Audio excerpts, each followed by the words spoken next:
కానీ వైఎస్ఆర్సీపీ పార్టీ తరఫున పోటీ చేస్తే గెలుస్తాము అన్న ఆత్మస్థైర్యం ఎలా వచ్చింది మీకు? అసలు గెలవము అన్న నమ్మకంతో దిగారా?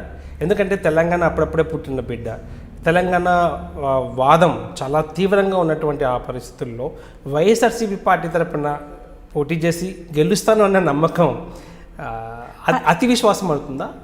100% అండి. నాకు మాత్రం నమ్మకం ఉండే, ఎందుకంటే నేను ఒక తెలంగాణ బిడ్డ లెక్క, నేను కూడా ఒక తెలంగాణ బిడ్డని. సరే అప్పుడు దాకా మనకు సెంటిమెంట్స్ నడిచినా కానీ డెవలప్మెంట్లో కానీ ప్రజలు టీజర్ కూతురు లెక్క నన్ను ఆశీర్వదిస్తారు. ఎందుకంటే వైఎస్ఆర్ గారు కూడా చాలా సర్వీసెస్ చేశారు ఈ ఏరియాలో, అందరికి కూడా గుర్తింపు లెక్క ఉండే.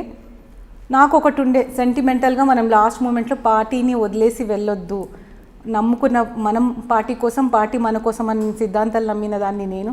కాబట్టి వైఎస్ఆర్ జగన్మోహన్ రెడ్డి గారు కూడా ఆ టైంలో కంటెస్ట్ డెఫినెట్గా చేస్తాము, మాకు చూపిస్తాం అనుకున్నాము.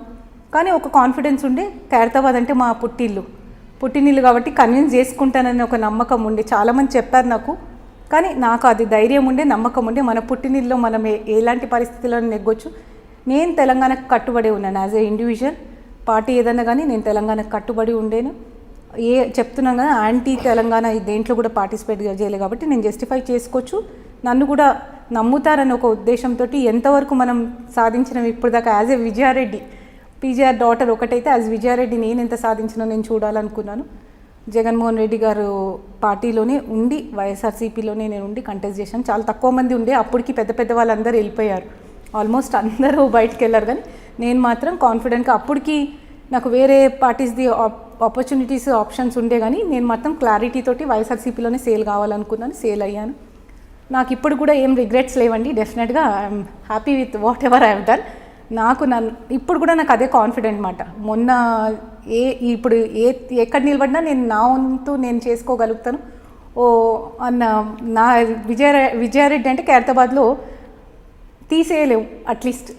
అంటే తను కూడా ఒక ఇంపార్టెంట్ పార్ట్ అన్నది నాకు అనిపించింది. ఎందుకంటే అంత తెలంగాణ వేవ్లో కూడా నేను రిమార్కబుల్ మార్క్స్ తెచ్చుకోగలిగాను. అప్పుడు ఎగ్జిస్టింగ్ ఎమ్మెల్యేకి ఢీగొట్టి ఆయనని కూర్చోబెట్టగలిగామంటే డెఫినెట్గా విజయారెడ్డి ఏందో చూపించుకోగలిగాను. టీఆర్ఎస్ నుంచి పోటీ చేసిన గోవర్ధన్ రెడ్డి కన్నా ముందంజు ఉన్నారు, అది చెప్తున్నాను. ఒకటి ఏంటంటే ఖైరతాబాద్లో ఒకటి ఉందండి, కాంబినేషన్ ఒకటి ఉండే. ఆంధ్ర సెటిలర్ ఎన్ని కాలనీస్, ఎన్ని స్లమ్స్ ఉన్నాయో అన్ని సెటిలర్స్ కూడా ఉండే. అన్ని కాంబినేషన్లో నాకు వర్కౌట్ అవుతుందనే నమ్మకం బాగుండే నాకు. ఎందుకంటే ఆబ్వియస్లీ మీరు అన్నట్టు ఎలక్షన్కి వెళ్ళినప్పుడు మనం ఓట్ల లెక్కింపులు, ఓట్ల సమీకరణ చూసుకొని వెళ్తాము. ఆంధ్ర వాళ్ళు ఎంత, తెలంగాణ వాళ్ళు ఎంతమంది ఉన్నారో ఆంధ్ర వాళ్ళు కూడా ఉన్నారు. ఇప్పుడు జూబ్లీహిల్స్ కానీ, సోమాజిగూడ కానీ, పంజగుట్ట కానీ అన్ని కాలనీస్ ఉన్నాయి. అందులో అక్కడ కూడా అందరు ఆంధ్ర పీపుల్ రిసైటింగ్ ఉన్నారు, ఫేవరబుల్ వాళ్ళు ఉండే. సో నాకు భయం అనిపించలేదు, డెఫినెట్గా కాన్ఫిడెంట్గానే ఉండే. నేను గెలుస్తానని బాగా ధీమా ఉండే నాకు. ఎందుకంటే మనం చేసిన సర్వీస్, నాన్నగారి పేరు, జగన్మోహన్ రెడ్డి గారు వైఎస్ఆర్సీపీ పార్టీ పెట్టడం అవన్నీ బాగా క్లిక్ అయ్యాయి స్టార్టింగ్లో. లాస్ట్ మూమెంట్లో యాంటీ తెలంగాణ నేనెక్కడ పోలే కాబట్టి అది నాకు అంతా అంటుకోదని అనుకున్నాను. కానీ ఏదైనా కానీ డెఫినెట్గా కాన్ఫిడెంట్గా ఉండేను. మంచి I'm happy with what ever success I had అండి. 2000 ఎలక్షన్స్ వరకు అయితే ఐఎమ్ హ్యాపీ. అక్కడి నుంచి మళ్ళీ మొదలైంది పార్టీ. తర్వాత నిలదొక్కుంటుందని ఒకటి ఉండే, ఎందుకంటే జగన్మోహన్ రెడ్డి గారు అక్కడ సీఎం అయ్యే ఛాన్సెస్ కూడా బాగానే ఉండి చాలా త్రుటిలో తప్పినాయి.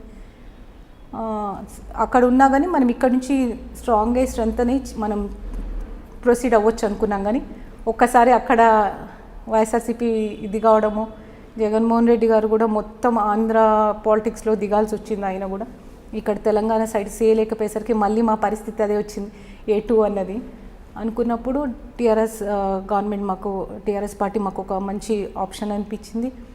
అప్పటికి నాకు ఎలక్షన్ కంటెస్ట్ చేయకముందు కూడా అందరు అన్నారు టీఆర్ఎస్లోకి వెళ్ళాల్సిందని.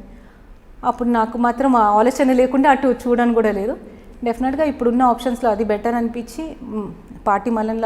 మేము పార్టీని అప్రోచ్ కావడం జరిగింది. మీరు చూస్తున్నారు ఐ డ్రీమ్ న్యూస్ని. మీరు చూస్తున్నది ఐ డ్రీమ్ న్యూస్. అంటే కళలని నిజం చేస్తూ ప్రజలకి నిజాలని కళల ద్వారా తీసుకొచ్చే ఐ డ్రీమ్కి మై బెస్ట్ విషెస్. మీరు చూస్తున్నది ఐ డ్రీమ్ న్యూస్. మీరు చూస్తున్నారు I dream channel. For more videos please subscribe I dream. మరిన్ని వీడియోల కోసం ఐ డ్రీమ్ని సబ్స్క్రైబ్ చేయండి. Please subscribe I dream. And I am very much satisfied with the way interview went on. Kindly subscribe to iDream. For more videos, subscribe to iDream. and loads of fun entertainment and content. Do watch iDream.